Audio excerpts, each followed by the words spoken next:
Apesar da sua natureza divisiva, quando se trata de entretenimento, terror é um dos gêneros mais populares. A necessidade de tentar se assustar de alguma maneira parece estar interligada a algum tipo de dependência da psicologia humana, que encontra uma suporte satisfação quando sentida a partir de um ambiente seguro. Diversos estudos foram feitos tentando encontrar alguma justificativa para esse fenômeno, mas um consenso não parece ter sido alcançado. Algumas possíveis justificativas são geralmente relacionadas à empolgação que o cérebro sente quando problemas encontram suas respectivas soluções, uma maneira de lidar com sentimentos de ansiedade, ou até algumas pessoas só gostam de se sentir assustadas sem nenhuma explicação muito profunda. Se você for alguém que gosta de consumir qualquer tipo de conteúdo assustador, experienciá-lo do conforto de algum lugar acaba sendo uma solução extremamente atraente, algo que a indústria do entretenimento sabe muito bem, pois filmes de terror terminam sendo uma das suas categorias de mais sucesso. Desde sua concepção no final do século XIX, encontrar uma forma de assustar sua audiência sempre foi algo bastante popular, já que o acordo entre os produtores e seus espectadores se apoia em uma premissa consistente. De um lado, você sabe que a mídia que está prestes a consumir tentará ao máximo lhe causar algum tipo de medo, fazendo aqueles sensores do seu cérebro ficarem satisfeitos, mas de outro, produzir filmes aterrorizantes está diretamente relacionado com a grande vantagem da subjetividade. Independente de quanto tempo passe, uma audiência capaz de sentir medo pela premissa do que está assistindo sempre existirá. Uma casa abandonada, o fundo do mar, um monstro que lhe persegue, um intruso em um local seguro, fantasmas, alienígenas, são algumas das opções frequentemente reutilizadas devido à sua simplicidade de repassar essa sensação desconfortante para qualquer pessoa afetada por elas instantaneamente. É claro que de um lado mais pragmático, a indústria opta por fazer filme de terror, pois seus gastos conseguem ser incrivelmente baixos, de modo que sua qualidade, geralmente, termina oscilando bastante. Por outro lado, não deve ser difícil compreender que se mais filmes são feitos com gastos não tão altos, as chances de recuperar os custos são maiores, ou seja, a troca entre o criador do produto e seu consumidor acaba sendo, de certo modo, lucrativa para os dois lados. Apesar dos filmes existirem há bastante tempo, eles acabam se sujeitando a algumas limitações naturais da sua própria premissa. Uma das grandes vantagens de assistir filme de terror é poder, de fato, ver o horror com seus próprios olhos, mas a suposta busca incansável da mente humana de encontrar algo que a assuste acaba sendo prejudicada pela maneira que a mídia funciona. Todas as decisões que serão absorvidas pelos espectadores são tomadas de modo que o produto proporciona a maior quantidade de medo possível, decisões que precisam ser introduzidas, problematizadas e concluídas em um espaço de mais ou menos 2 horas. É claro que filmes também possuem uma vantagem enorme sobre outros tipos de entretenimento, já que do seu espectador só é esperado que ele forneça seu tempo em troca do consumo da experiência. Expanda o exemplo para outro tipo de mídia, como livros, por exemplo, que conseguem construir o terror detalhadamente e barreiras similares aparecem, seja pela necessidade de fazer os leitores precisarem ser pacientes bastante paralelos, e por conta da perda do aspecto visual, teriam uma abstração mental adicional para completar as lacunas criadas pela linha de texto, fazendo essa relação de vantagens e desvantagens existirem, independente do tipo de mídia que você consuma. Por outro lado, apesar da sua fundamentação elementar ser estabelecida com base no conceito da diversão, videogames como meio de entretenimento também conseguem contar suas próprias histórias, portanto, cedo ou tarde, a necessidade de utilizá-los como ferramentas para contar histórias assustadoras iria acontecer. Embora a desvantagem da mídia seja uma das mais difíceis de serem superadas, pois cada jogo requer que aquele que esteja disposto a jogá-lo saiba como fazê-lo, supondo que esse obstáculo seja conquistado, o resultado é o que consideram uma das maneiras mais satisfatórias de experienciar a história de terror.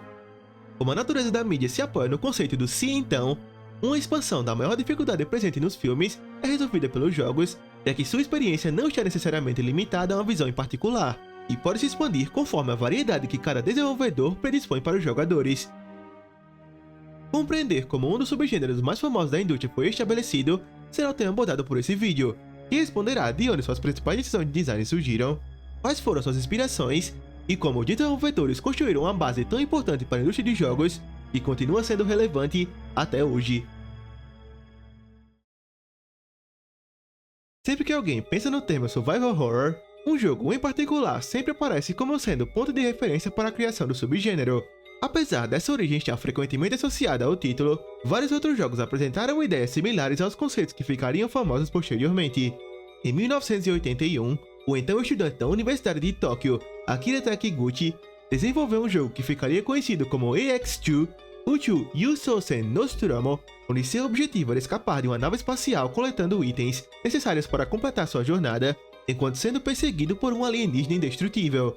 O jogador poderia chegar até a saída da nave sem coletar todos os itens necessários, impossibilitando sua escapatória e obrigando-o a recomeçar o jogo.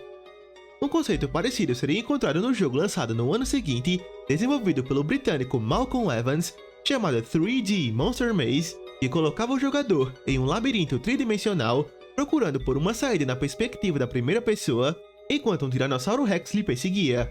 Não era possível se defender do dinossauro de maneira alguma, obrigando o jogador a escapar incansavelmente. Ainda em 1982, Haunted House, programado por James Anderson, seria lançado para o Atari 2600, possuindo uma premissa focada em resolver quebra-cabeças enquanto tomando cuidado com a quantidade limitada de itens que poderiam ser carregados no seu inventário.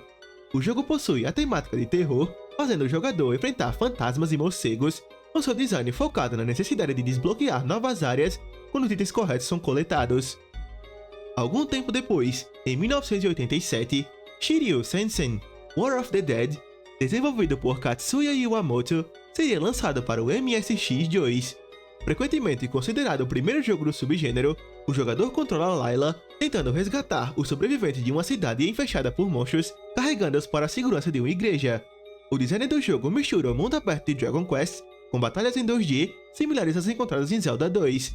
Fora isso, o jogador precisa conservar sua munição, sendo restrito a atacar com uma faca ou dar socos caso ela acabe, além de possuir um espaço limitado para carregar itens no seu inventário e utilizar caixas para guardar os mesmos sempre que necessário. Qualquer pessoa que conheça bem o subgênero sabe que todas essas decisões de design são frequentemente encontradas em jogos de survival horror modernos, fazendo War of the Dead ser um candidato convincente para ser considerado seu primeiro jogo oficial. Suponho que essa desconsideração esteja relacionada a dois motivos. Primeiro, o fato do seu desenvolvedor não estar tentando criar um subgênero novo, combinando apenas o que julgava ser divertido e desafiador. E segundo, ele não tem influenciado o primeiro título que usaria de fato o título do subgênero. Entretanto, isso não quer dizer que o survival horror apareceu de repente sem influência alguma. Para conhecer o primeiro passo oficial dessa história, é necessário observar um jogo que seria lançado em 1989 para o Famicom.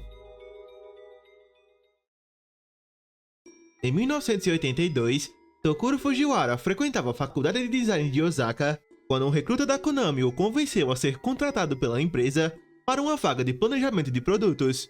Na época, o Sr. Fujiwara sequer sabia que a Konami era uma empresa que produzia videogames, mas tanto o salário era bom demais para ser ignorado, quanto a sede da corporação japonesa era bem próxima da sua casa.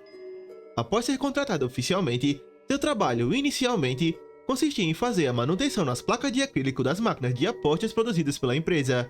Ironicamente, o Sr. Fujiwara não possuía tanto interesse em videogames e sua intenção era criar algo mais tangível. Felizmente, a oportunidade de participar da produção de jogos lhe foi dada, resultando na produção de 2 deles, enquanto ainda trabalhando para a Konami, Puyan em 1982 e Rock'n'Rope em 1983.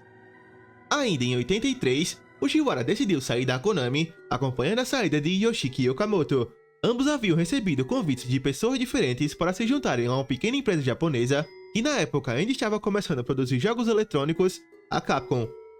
Durante seu trabalho para a Capcom, o Sr. Fujiwara foi o responsável por desenvolver jogos extremamente populares. Tanto Commando como Bionic Commando conseguiram encontrar seu espaço no mercado, mas especialmente Ghosts and Goblins e sua sequência Ghouls and Ghosts conseguem ser conhecidos mundialmente até hoje. Vale ressaltar que ele também trabalhou como produtor de Mega Man 2, um título que tenho certeza que não precisa de introduções. Apesar disso, seu jogo de mais importância para a Capcom e para o mercado de jogos em geral seria produzido para o Famicom em 1989, Sweet Home.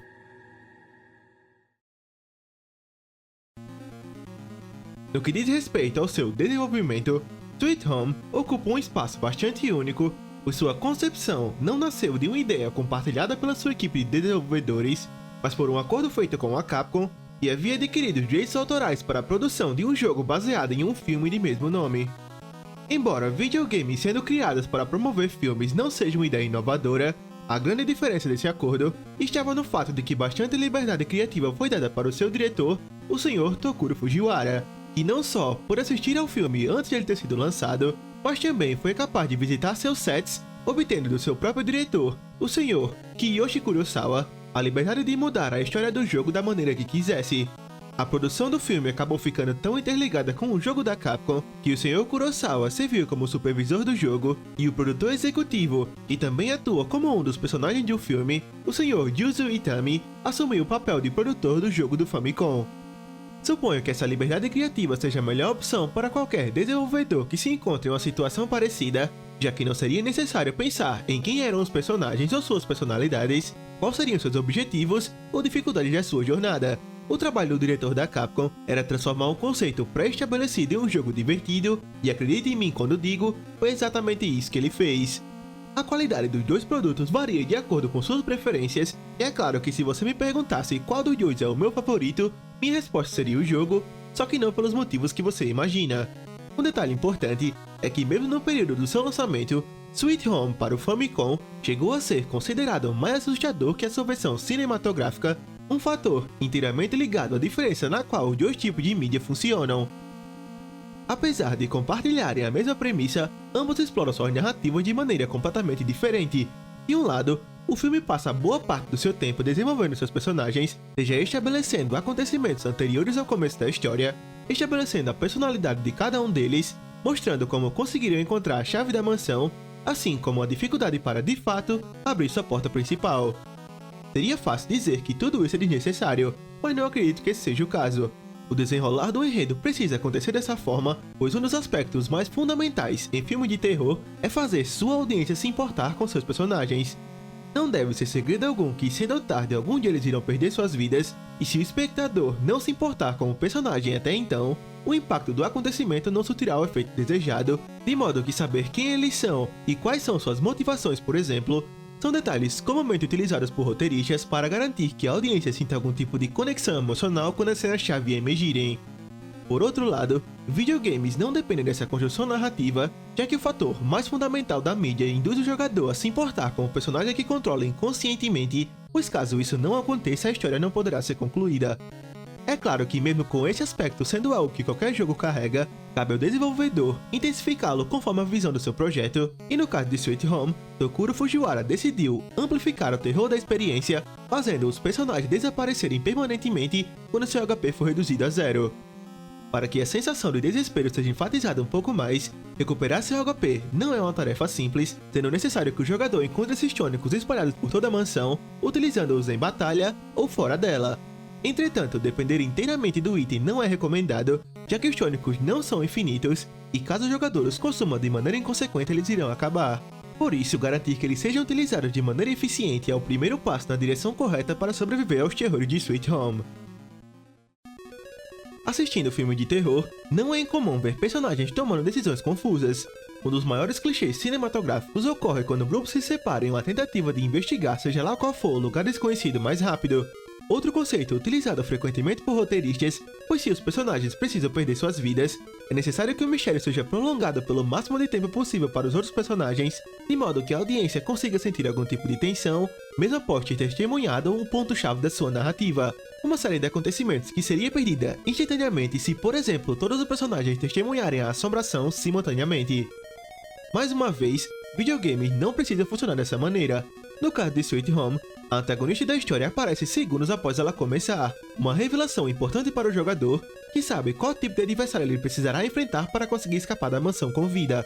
Fora isso, ao fazer todos os personagens estarem cientes de que existe algum tipo de adversário impedindo sua escapatória, a próxima decisão tomada é a mais sensata possível, já que o jogo lhe incentiva a se agrupar para explorar a mansão em equipe. É claro que cabe ao jogador decidir se ele seguirá esse conselho, mas explorar os corredores sozinho, especialmente no começo do jogo, reduz suas chances de sobrevivência consideravelmente. Supondo que sua decisão seja aumentar sua chance de permanecer vivo pela maior quantidade de tempo possível, o próximo passo envolve se agrupar em 2 times, já que o máximo de participantes que pode ser controlado de uma vez é 3. Você pode pensar que a decisão não faz sentido, e de certa forma você não estaria errado. Mas controlar pelo menos 2 grupos separadamente é importante para o design de Sweet Home, que toma proveito do seu agrupamento diversas vezes, introduzindo armadilhas que incapacitam seu time individualmente ou de uma só vez, algo que não seria possível se o jogador fosse obrigado a controlar todos os personagens simultaneamente. Quando se trata da sua narrativa, tanto o filme quanto o jogo se apoiam na mesma premissa. Uma equipe de produção de documentários explora a mansão Mamiya, lar de um pintor famoso que desapareceu misteriosamente muito tempo atrás. Seu objetivo é gravar um documentário a respeito do último quadro do pintor, que aparentemente ainda se encontra no lugar. A próxima pergunta poderia ser: como um quadro continua na mansão, mesmo após ela ter sido abandonada por tanto tempo. E para responder essa pergunta, o filme conta que o Sr. Mamiya fazia pinturas a fresco.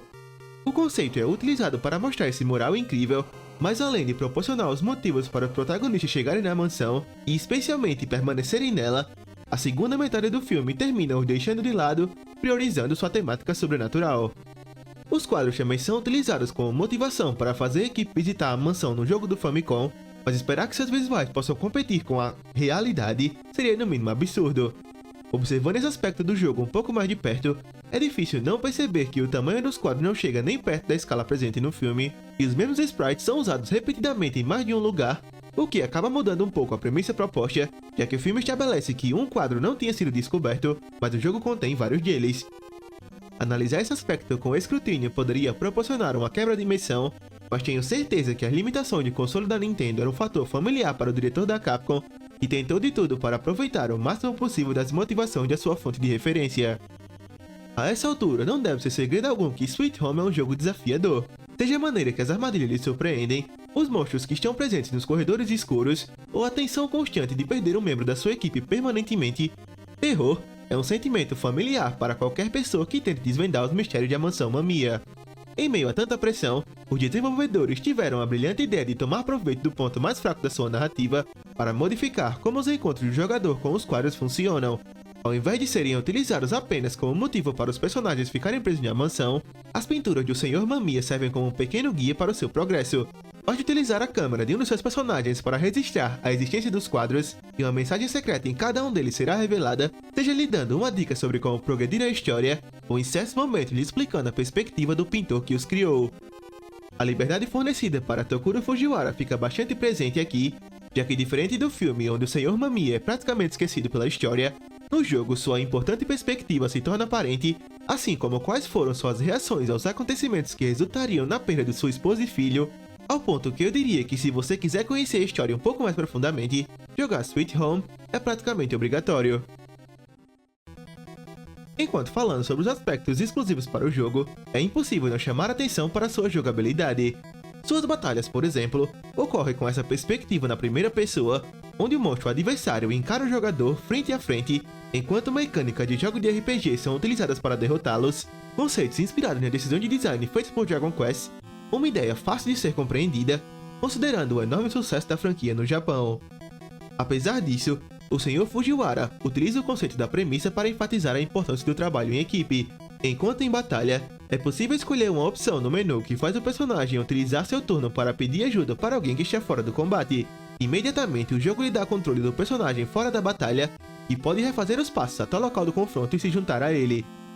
É claro que o tempo para reencontrar o personagem que pediu ajuda é limitado, e caso o jogador demore tempo demais, a batalha continuará normalmente, fazendo-o ter que repetir o processo para que o personagem fora da batalha alcance aquele que está nela. O lado bom é que caso sua equipe esteja agrupada, o time inteiro se desloca em conjunto, de modo que essa é a única maneira de unir os 5 personagens em uma única batalha. Ter os 5 membros da sua equipe em um único lugar ajuda na obtenção de experiência que será dividida entre todos, fazendo-os aumentar de nível em conjunto, só que mais importante ainda, se o tônico for utilizado nessas condições, ele irá recuperar o HP dos 5 personagens de uma só vez.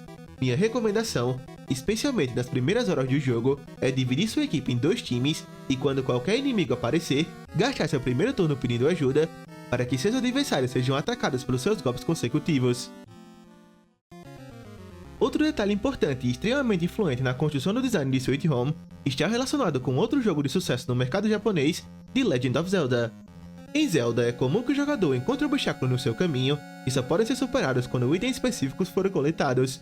O mesmo conceito é encontrado no jogo de terror da Capcom, de modo que toda sua identidade e a maioria do que pode ser considerado divertido e até mesmo inovador dentro do seu design se apoia nessa simples premissa. Você deve ter percebido que até então eu não falei sobre quem são os protagonistas, quais são seus nomes ou seus objetivos. Na verdade, apesar do filme passar grande parte do seu tempo preocupado em definir suas motivações, a primeira pergunta que o jogo faz para o jogador é se ele quer mudar o nome dos seus personagens, dando a entender que, de certo modo, suas identidades não serão tão importantes. Essa linha de raciocínio acaba enfatizando uma diferença entre os dois tipos de mídia. Como você sabe, filmes precisam estabelecer quem são os personagens para que sua audiência se importe com os acontecimentos que irão transparecer.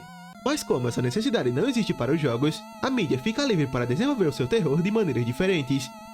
Como o jogador precisa se importar com os personagens, do contrário eles tendem a não completar sua jornada, um jogo de terror só precisa se preocupar em responder 3 perguntas. Qual o motivo para os protagonistas estarem na situação atual? O que aconteceu no local para fazê-lo se tornar uma ameaça? E como os protagonistas irão escapar?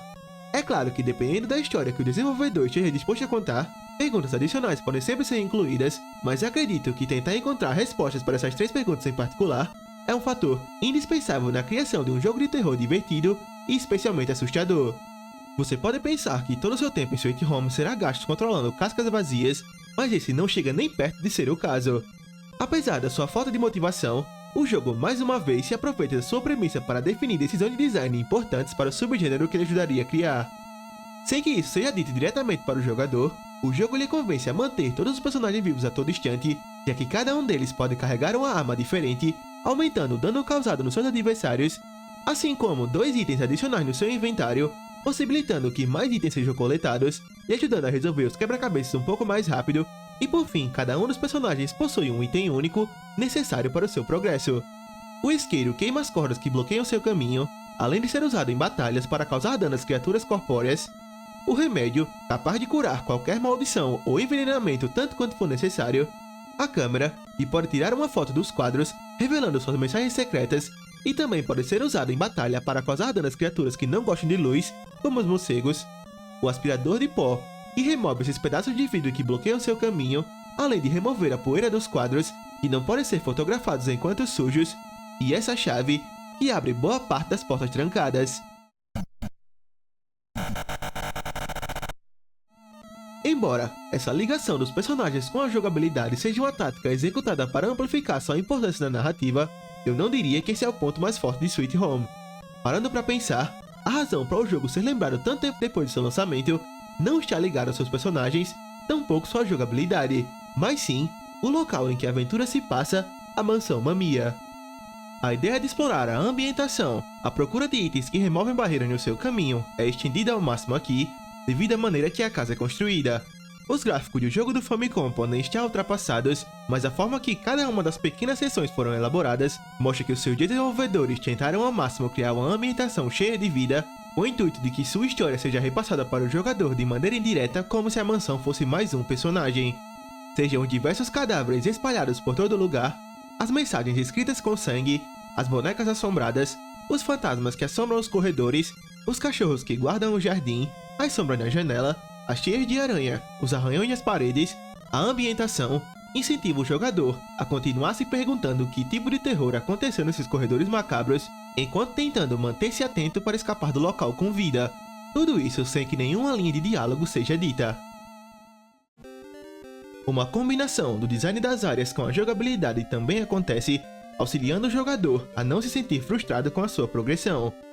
Devido ao espaço limitado do seu inventário e o excesso de itens espalhados por todo lugar, a tarefa de ponderar o que carregar em qual momento, assim como se o item que ficou para trás será importante no futuro, são perguntas que os desenvolvedores se preocuparam quando criando o lugar, e por isso navegar a Mansão Mamia consegue ser desafiador, sem parecer frustrante.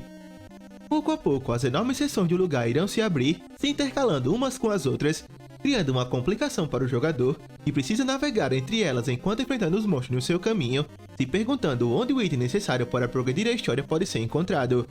Entretanto, sempre que o jogo lhe obriga a encontrar um item, ele não estará longe do local que deve ser usado, e melhor ainda, nenhum item obrigatório estará em uma seção anterior. A parte importante aqui é compreender o que quero dizer com seções, já que o jogo não estabelece quando elas começam ou terminam. Essa interpretação é difícil de ser colocada em palavras, mas elas ficarão claras quando acontecerem. Por exemplo, quando seu time utilizar as cordas para cruzar esse precipício, retornar continua sendo possível, mas os itens necessários para continuar seu progresso não serão encontrados antes do lugar. Outro exemplo ocorre no começo do jogo, onde uma tábua é necessária para cruzar esse pequeno buraco, e quando os 5 membros da sua equipe cruzarem o lugar, retornar ainda é possível, mas supondo que você explorou tudo com cuidado, não é obrigatório.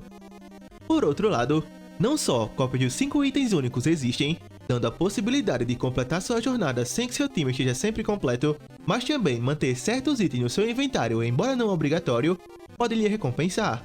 A madeira comum, suporta a passagem de 4 personagens, mas a madeira azul não quebra, então colete-a novamente após usá-la.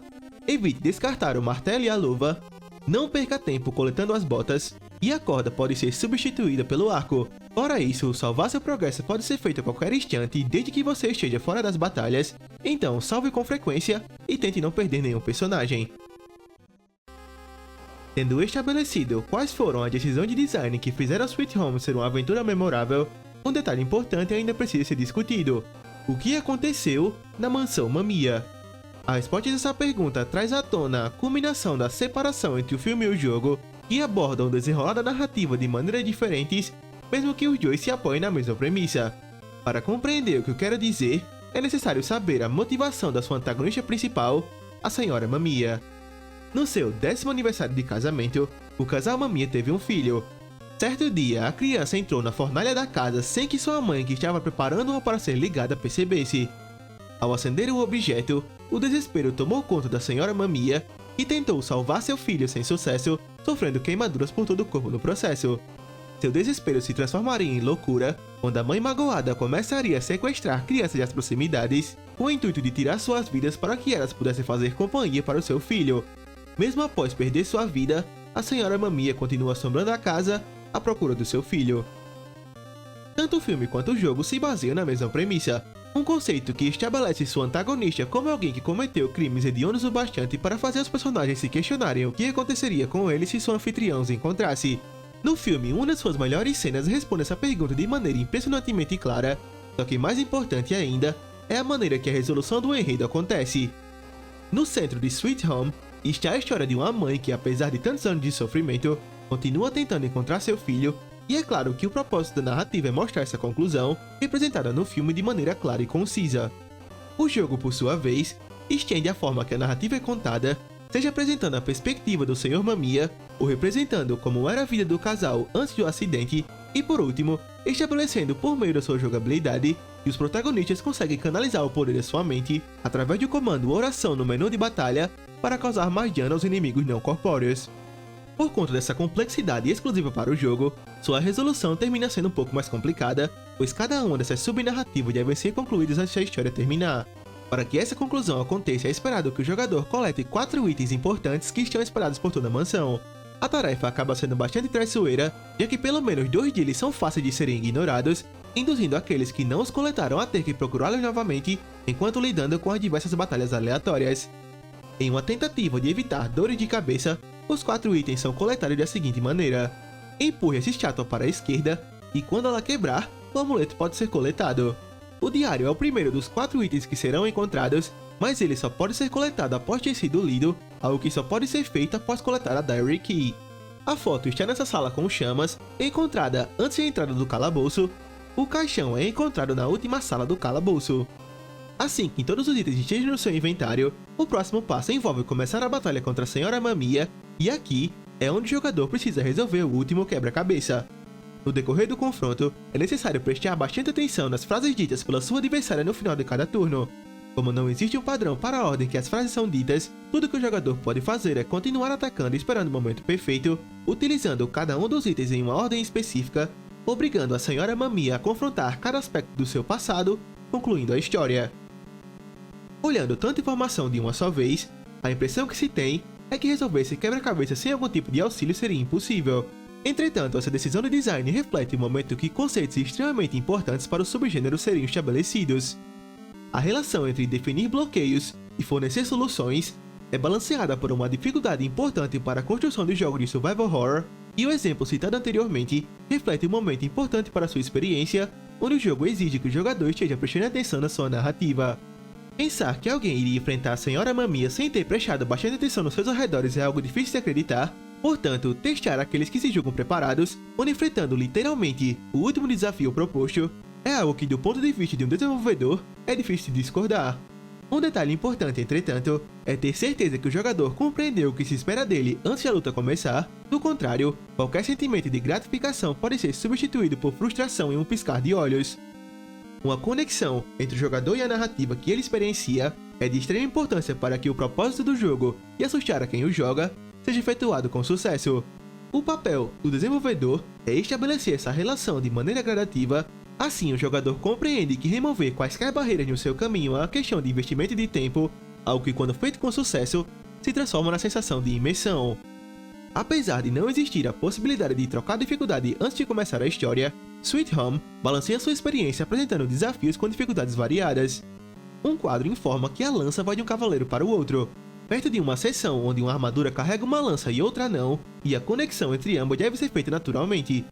Uma mensagem lhe informa que a chave de ouro abre 4 portas, pouco tempo depois de você obter o objeto. Quais são essas portas não é dito pelo jogo, mas é esperado que o jogador conheça bem a mansão e lembre quais são as portas que ainda não foram abertas, e com a pequena ajuda do design, o número de portas restantes é bem perto de 4. A combinação do design requer que o jogador combine tudo o que ele aprendeu e utilize todas as pistas fornecidas para superar seu último desafio. Algumas dicas lhe informam onde coletar os itens necessários, outras chamam a atenção para sua importância e como eles devem ser utilizados. A grande dificuldade aqui está no fato de que, se o jogador perder pelo menos uma dessas dicas, as chances de ele não conseguir completar o jogo são enormes, mas com mais uma ajuda do design, essas pistas estão em lugares fáceis de serem visitados, bastando apenas que o jogador esteja interessado nas propostas principais da experiência, compreender o que aconteceu e como conseguir escapar. Se você for fã de jogos de terror, as chances de você não ter ouvido falar sobre Sweet Home são infelizmente enormes. Na época do seu lançamento, o jogo não foi distribuído fora do Japão, no que se supõe ser uma tentativa da Nintendo de não expor ao público norte-americano a sua temática adulta. A falta de uma versão em inglês iria durar até 2000, quando fãs traduziram o jogo no que supõe ser uma tentativa de facilitar sua popularização. Muitos que jogaram essa versão comentam que ela contém alguns erros gramaticais que dificultaram sua experiência, e por isso outro grupo de fãs publicaram mais uma tradução em 2016, com seu roteiro se aproximando o máximo possível da versão japonesa original. Por outro lado, Sweet Home é um dos jogos mais importantes já criados, por conta da sua influência na criação de um dos subgêneros de jogos de terror mais populares. Inúmeros conceitos estabelecidos por Tokuro Fujiwara quando criando um jogo que se apoiava em uma premissa que sequer foi definida por ele mesmo, com o intuito de assustar aqueles que estivessem dispostos a experienciá-la, sustentam a base para uma parte extremamente lucrativa da indústria até hoje. Tendo estabelecido a importância do design de Sweet Home, é necessário compreender que a história da criação do survival horror não para por aqui. Tanto Tokuro Fujiwara quanto a Capcom e o próprio jogo do Famicom ainda possuem papéis importantes a serem cumpridos, mas antes de mais nada, o subgênero de terror possui duas partes importantes. A primeira é o seu design, e a segunda, sua famosa perspectiva.